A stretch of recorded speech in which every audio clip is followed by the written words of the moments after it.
Dober večer in pozdravljeni na ponovnem srečanju webinarjev z naslovom Osnove vere in znanosti. Srečujemo se že 10 tednov in to je drugo srečanje sklopa, ki je posvečen biologiji. Govorili bomo o genetiki. DNK in načrt. Prejšnjič smo malo omenili DNK in proteine. Rekli smo, da je DNK sestavljen iz 4 kosov, ki se imenujejo dušikove baze, proteini pa so iz aminokislin. Pokazala sem vam tudi sliko, predogled tega, kar bomo obravnavali danes. Rekli smo, da so DNK in proteini neodvisni, da so podobni jajcu in kokoši, da brez DNK ni proteinov in brez proteinov ni DNK. Prav to bomo danes pojasnili podrobneje. Pojdimo od začetka. Na kaj bi pomislili ob besedi proteini, ko še niste obiskovali teh webinarjev?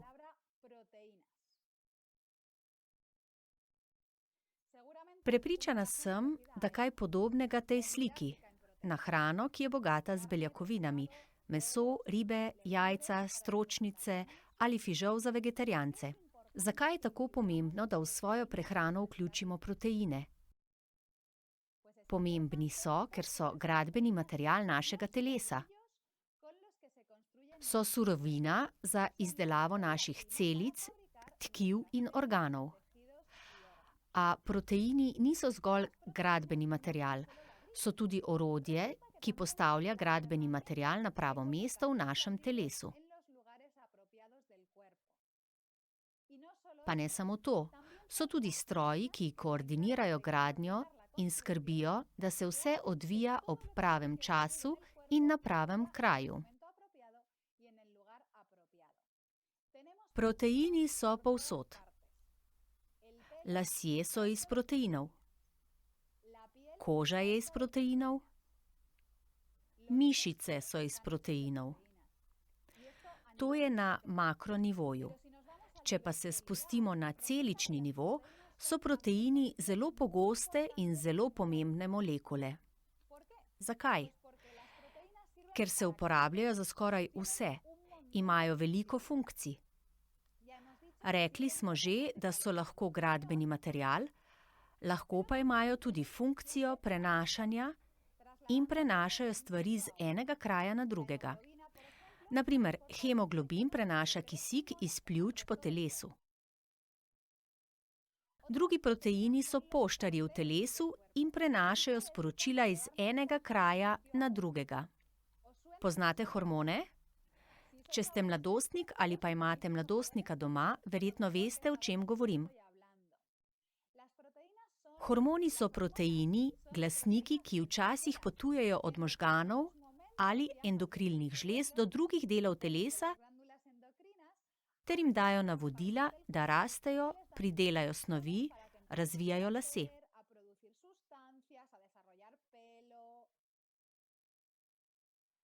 Nekateri proteini delujejo podobno carini in nadzirajo, kaj vstopa in kaj izstopa iz naših celic.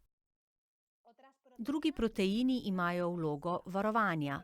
To so protitelesa, ki so odgovorna, da nas branijo pred prenosniki okužb, kot so virusi in bakterije. In ne nazadnje imamo encime, ki so posebni proteini, ki so odgovorni za nadzorovanje na stotine kemijskih reakcij, ki se odvijajo v telesu. Oglejmo si nekaj teh proteinov v akciji. Na tej animaciji bomo videli 3 različne proteine.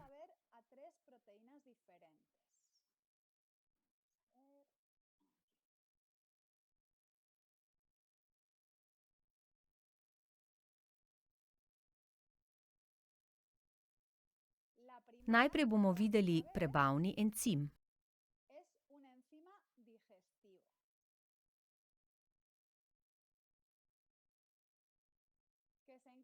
Njegova naloga je razgradnja molekul hrane v manjše kose, ki so dovolj majhni, da prehajajo v celice.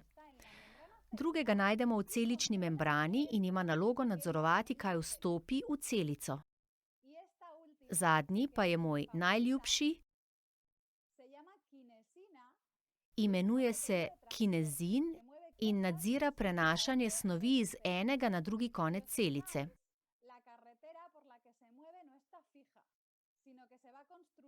Cesta, ki jo tu vidite, ni fiksna, ampak se sestavlja po potrebi in je iz proteinov.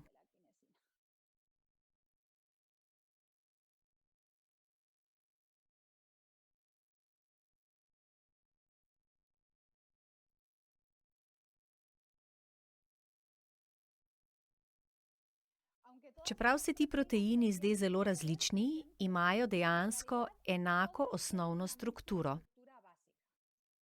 So dolge verige aminokislin.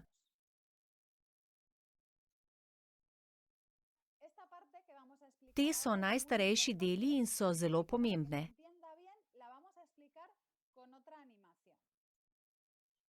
Da bi vsi razumeli, bom pojasnila še eno animacijo. Obe animaciji sta odlomka iz dokumentarca Illustra Medie, ki podrobno pojasnjuje našo današnjo temo. Priporočam, da si ga ogledate. Naslov je Nastanek in je na voljo v več jezikih.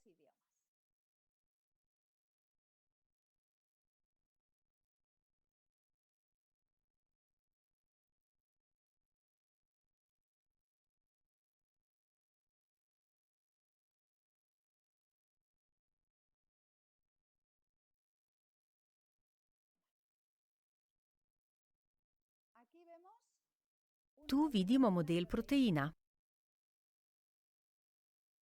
Čeprav se zdi kot trden in okrogel, je dejansko sestavljen iz manjših molekul aminokislin. Obstaja 20 različnih aminokislin, ki so vse različnih velikosti in kemijskih lastnosti. Da bi dobili protein, se združi na stotine aminokislin v določenem vrstnem redu in oblikujejo verigo.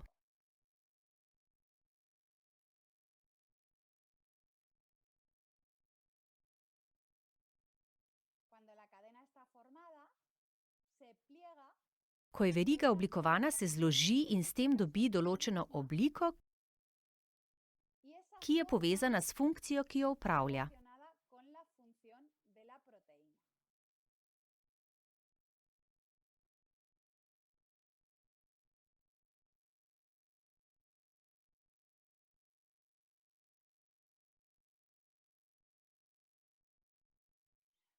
Da bi se protein lahko zložil in pravilno deloval, morajo biti aminokisline v točno določenem vrstnem redu. Kako je možno narediti tako dolge proteine s samo 20 vrstami aminokislin? Ker se ponavljajo. Aminokisline so kakor črke abecede, ki se kombinirajo, da nastane beseda ali fraza. V španščini imajo 27 črk, a s temi lahko napišemo zelo dolgo besedilo. Pomemben je vrstni red teh črk, da dobimo smiselno besedilo. Isto velja za aminokisline in proteine. Na tej sliki vidimo 20 vrst aminokislin, ki oblikujejo proteine. Različne so si po velikosti in kemijski strukturi, vse pa imajo nekaj skupnega. Na vrhu lahko vidite modro kroglico na eni strani in dve manjši rdeči na drugi. Če imate kaj znanja iz kemije, to prepoznate kot aminoskupino in kislinsko skupino. Zato se imenujejo aminokisline. Ta skupni del se uporabi za oblikovanje verige. Kislinska skupina ene aminokisline se združi z aminoskupino naslednje aminokisline. Rdeča z modro in tako naprej. Preostanek aminokisline, del, ki je drugačen, pa obvisi z verige. To je pomembno, kajti ti deli so lahko v medsebojni interakciji. Nekatere aminokisline imajo pozitivni naboj, druge pa negativnega. Nekatere so hidrofobne, kar pomeni, da ne marajo stika z vodo, druge pa so hidrofilne, kar pomeni, da imajo rade vodo. Ko nastane protein, se aminokislinska veriga samodejno prepogne, da je aminokislinam kar se da udobno. Pozitivne se združijo z negativnimi, hidrofobne med seboj in so v središču proteina, obdane s hidrofilnimi, ki jih varujejo pred vodo in tako naprej.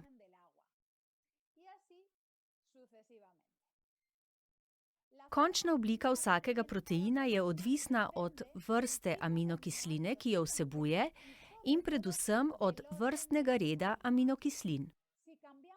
Če spremenimo vrstni red aminokislin, se spremeni interakcija, spremeni se prepogibanje in končna oblika proteina.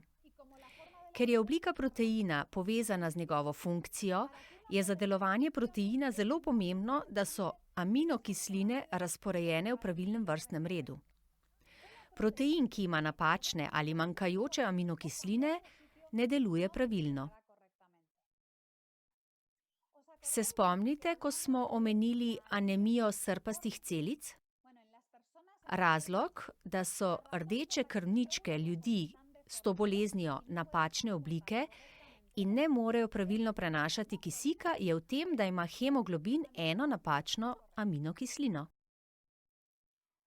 Celica vsebuje na tisoče proteinov, vsi imajo super pomembne naloge.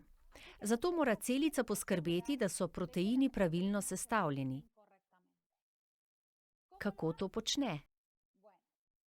To počne zahvaljujoč celičnemu stroju, ki je odgovoren za proizvodnjo proteinov in se imenuje ribosom.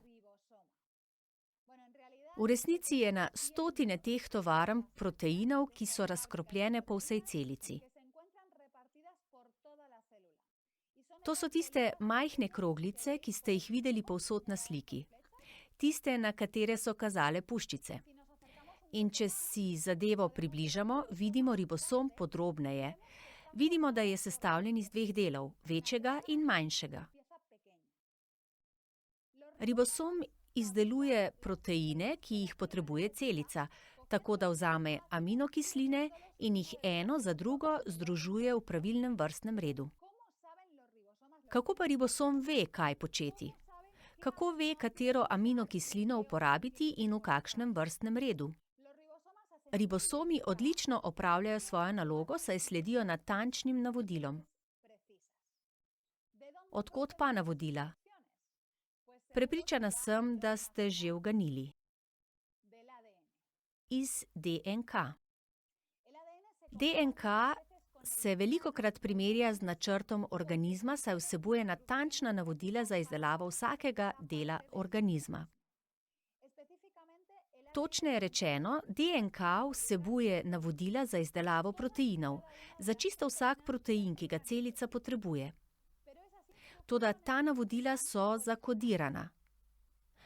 Nekajkrat smo že povedali, da je DNK sestavljen iz 4 vrst podenot, 5 dušikovih baz, ki so predstavljene s črkami A, T, G in C. Kako je možno, da DNK lahko samo s 4 črkami da navodila ribosomom, da izdelajo na tisoče različnih proteinov? To lažje razumemo, če se spomnimo na binarno kodo, s katero delajo računalniki.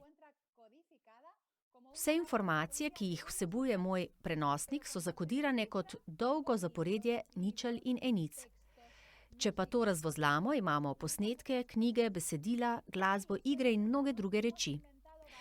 Ljudje smo iznašli različne sisteme za kodiranje informacij z uporabo različnih maloštevilnih simbolov. Naslednja zelo znana koda je Morsejeva abeceda. Ima samo 2 simbola, črtice in pike.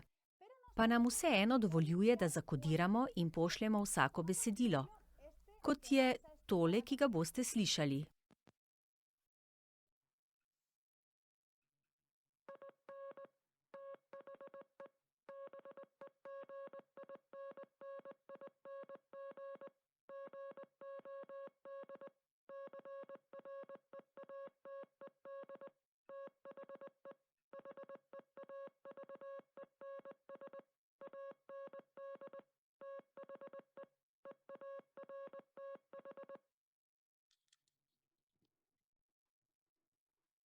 Pravi tole: v začetku je Bog ustvaril nebesa in zemljo. Če bi hoteli, bi lahko celotno svetopismo prevedli v Morsejevo abecedo. Da bi sporočilo razvozlali, bi potrebovali samo ta ključ, ki pove, kako spremeniti črtice in pike v črke.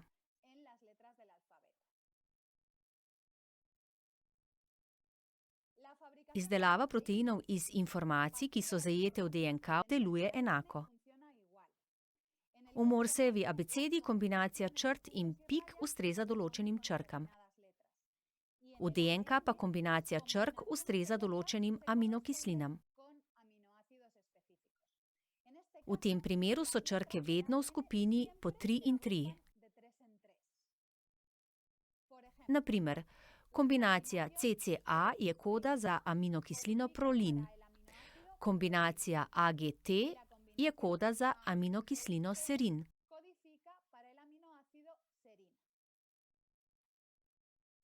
Pred vami je ključ, ki smo ga uporabili za dešifriranje DNK sporočil. Zdi se zapleten, a v resnici je dokaj enostaven.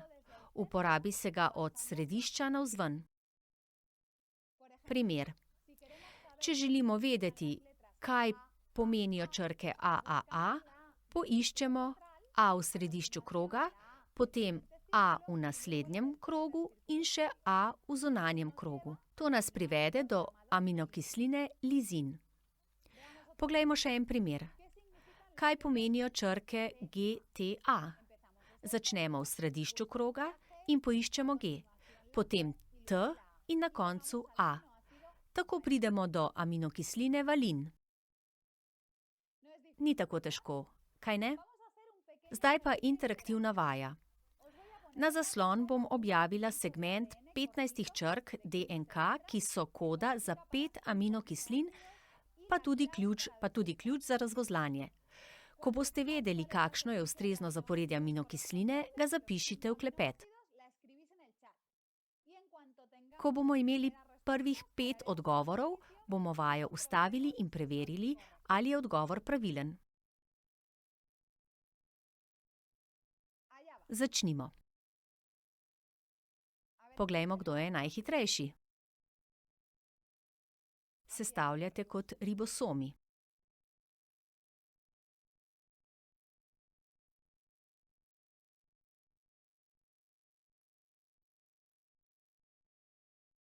Zapisati morate vseh 5, ne samo enega. Vseh 5 zapišite v isto sporočilo.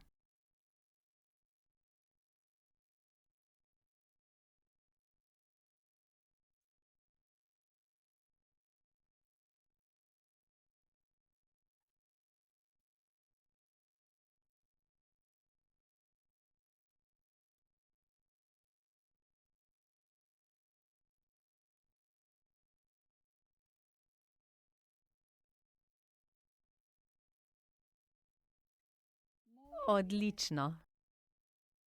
Videti je, da imamo prvi pravilni odgovor. Rešitev bom objavila na zaslonu, da lahko preverite, ali ste zapisali enako. Vemo, da imamo vsaj eno osebo, ki je odgovorila pravilno. Aminokisline, ki so zakodirane v tem kratkem delu DNK, so naslednje: tirozin, alanin, glicin, serin in arginin. Lahko pogledate, ali ste dekodirali pravilno. Pravkar ste počeli to, kar običajno počno ribosomi, le da ne gradijo verig s 5 aminokislinami, temveč veliko daljše. Na stotine aminokislin. To počno zelo hitro in brez napak. Na tej sliki spet vidimo ribosom, a v tem primeru deluje. Med 2 kosoma, manjšim in večjim, je nekaj podobnega traku, kar nosi DNK informacije. Veriga kroglic, ki jo vidite zgoraj, je protein, ki se izdeluje po navodilih na traku. Če bi videli notranjost ribosoma, bi spoznali, kako zapleten je sistem in kako odlično je sestavljen. Ribosomu ni treba iskati aminokislin, ki jih bo vključil v verigo, ker jih k njemu dostavijo molekule, ki jih ves čas prenašajo po celici in jih odložijo na pravilno mesto. Tako ne prihaja do napak. Vsaka teh transportnih molekul nosi eno samo vrsto aminokislin, na drugem koncu molekule pa so luknje, ki ustrezajo 3 črkam na traku, kar ustreza aminokislini. Kakor bi šlo za ključ in ključavnico. Pokazala vam bom animacijo delujočega ribosoma. Tako boste sami videli, kako hitro se vse odvija.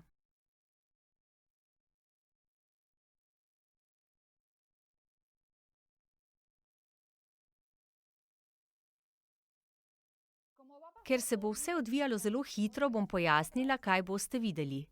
Pred vami je ribosom, daljša rumena molekula, na spodnjem delu je zakodirana genetska informacija. Zelena veriga je protein, ki se oblikuje, rdeče premikajoče stvarce pa so transporterji aminokislin.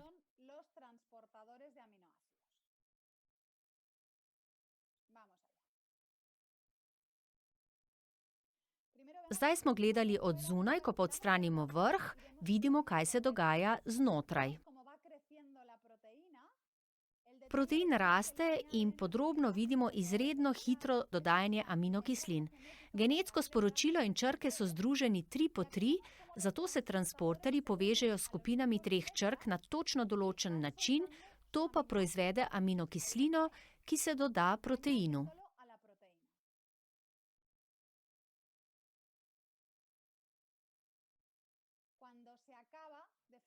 Ko je protein izdelan, se loči od ribosoma in avtomatsko zloži odvisno od vrstnega reda aminokislin.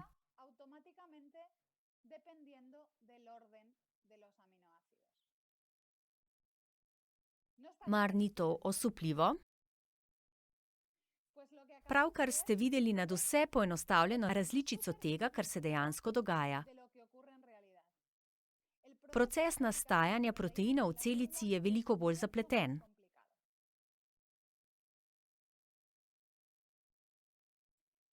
Na risbi ga vidimo bolj jedrnato.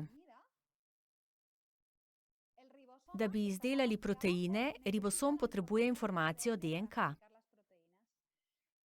Toda DNK je celici tako pomembna, da je zaščitena v posebnem predelu, v jedru, ki ga vidite zgoraj levo.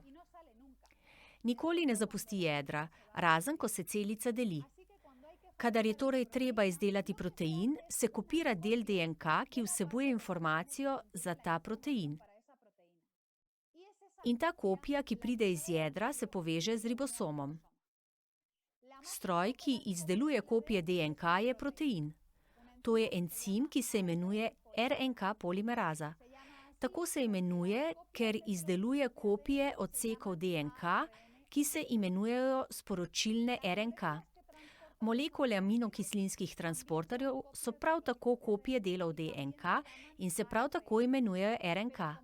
Ker pa prenašajo aminokisline, se imenujejo transportne RNK.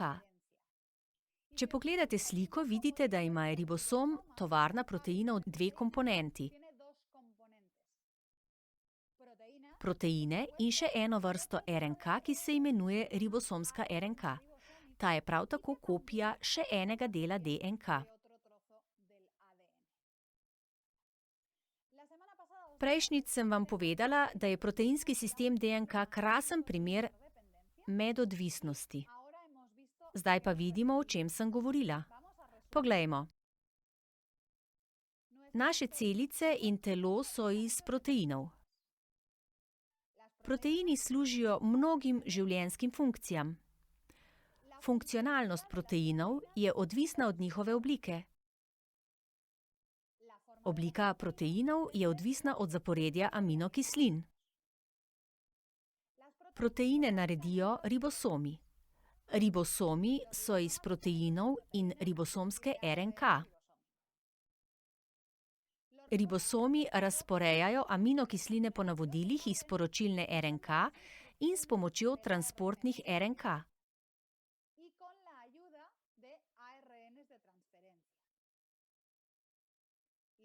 RNK so kopije odsekov DNK.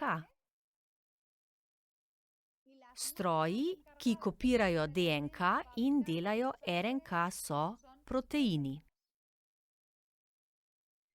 Vem, da se zdi zapleteno, povzamemo pa lahko bolj preprosto. DNK vsebuje navodila za izdelovanje vseh celičnih proteinov. Da pa bi navodila kopirali, jih brali in prevedli, potrebujemo proteine. Za trenutek si predstavljamo, da je kemijska evolucija možna in da so atmosferski plini ter razelektritve oblikovali nekaj dušikovih baz, ki so se po naključju združile in oblikovale del DNK. Nato si zamislimo, da je po naključju vrstni red črk pravilen in nastane manjši protein. Tu pa se domišljija ustavi, kajti četudi bi bilo vse našteto mogoče, pa ni, ta protein ne bi nastal, kajti da bi genetsko sporočilo preoblikovali v protein, potrebujemo proteine, ki kopirajo DNK in izdelajo sporočilno RNK in ribosome, ki so prav tako iz proteinov. Če bi poskusili drugače in bi v naši domišljiji najprej dobili nekaj aminokislin, iz katerih bi nastal protein, bi ta trajal nekaj časa, a ko bi razpadel, ne bi nikakor mogel nastati drugi, saj ni DNK, ki bi zakodirala in shranila to informacijo. Torej, brez DNK ni proteinov, brez proteinov pa DNK ne more storiti ničesar. Če se to, kar sem vam povedala v zadnjih 5 minutah, zdi pretežko, brez skrbi.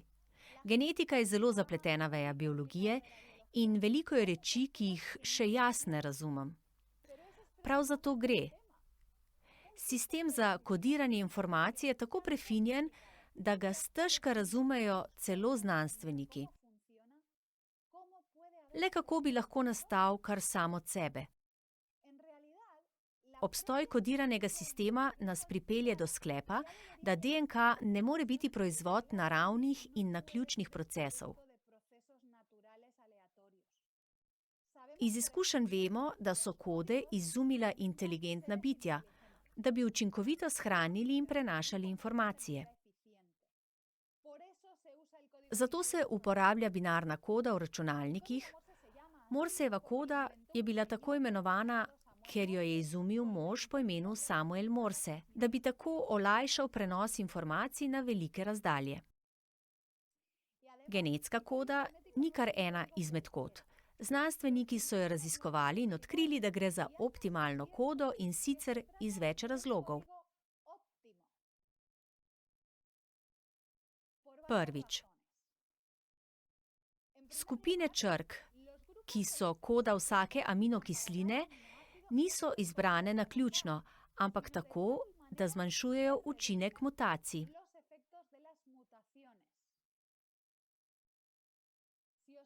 Če pogledamo ključ, ki sem vam ga pokazala prej, je nekaj kombinacij črk, ki obrodijo enako aminokislino. Na primer, obstajajo 4 možne kombinacije za prolin.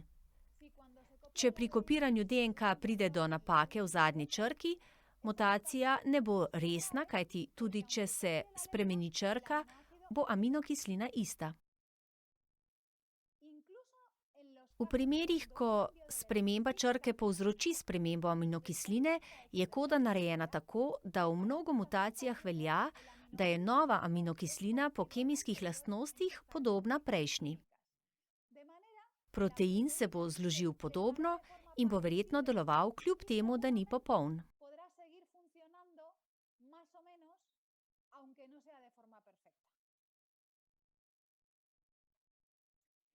Drugič, in to je res nekaj osupljivega, znanstveniki so odkrili, da genetska koda dovoljuje DNK, da zakodira nekaj različnih sporočil na isti del.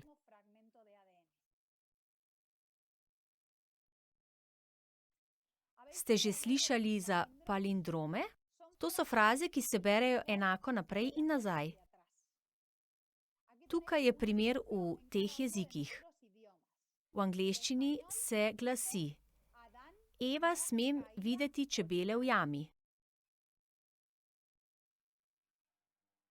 V slovenščini Perica reže raci rep. Če to preberete nazaj, se glasi enako. Če to preberete nazaj, se glasi enako. Obstajajo deli DNK, ki se prav tako lahko berejo naprej in nazaj. V tem primeru vsebujejo drugačna sporočila, ki imajo smisel.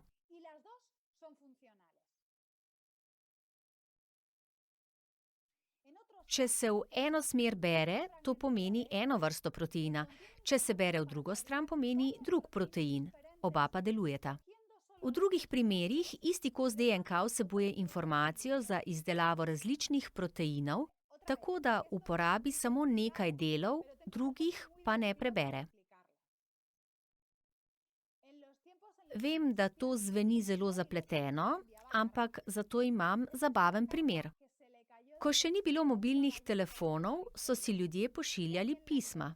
To je pismo, ki je padlo iz žepa viktorijanskemu gospodu in se ga je nekdo odločil objaviti.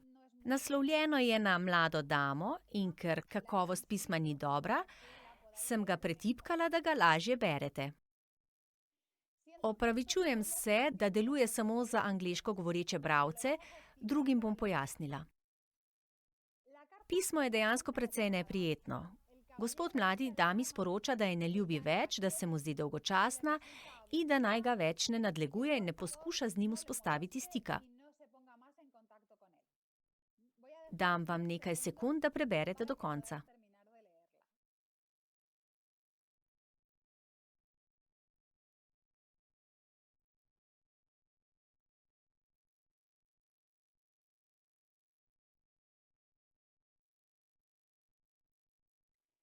Izkaže pa se, da če odstranimo vsako drugo vrstico, je pismo še vedno smiselno, vsebuje pa popolnoma drugačno sporočilo.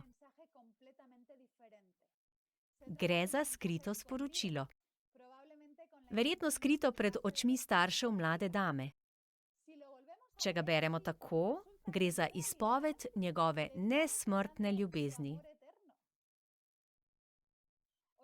Si predstavljate, kako težko je napisati takšno besedilo? Zahteva veliko inteligence, da skriješ ljubezensko sporočilo v poslovilno sporočilo in da imata obe smisel. Isto najdemo v DNK. Mnogo delov DNK vsebuje več smiselnih sporočil, eno v drugem. Celica pa zna razvozlati vsa.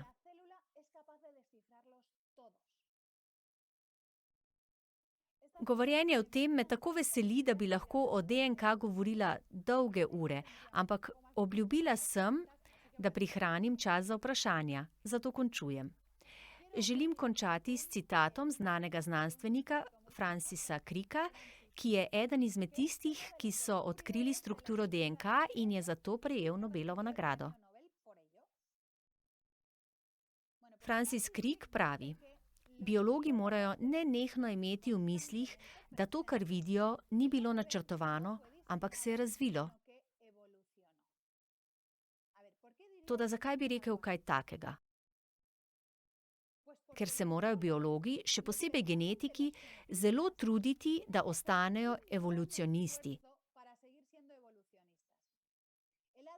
DNK z vsemi svojimi čudi v vsaki celici je podoben podpisu ali pečatu Boga. Tako očitno je, da mora biti preziranje tega načrtno in zavestno. Ponavljati si moraš vedno znova: ni načrt, ni načrt, ni načrt. Kajti če si iskren in proučuješ genetiko brez predsodkov, spoznaš prav nasprotno.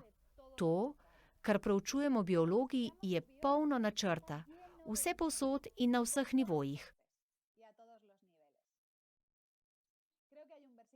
Mislim, da je najprimerneje končati svetopisemsko vrstico iz Psalma 139, 14. vrsta. Zahvaljujem se ti, ker sem tako čudovito ustvarjen. Čudovita so tvoja dela. Moja duša to dobro pozna.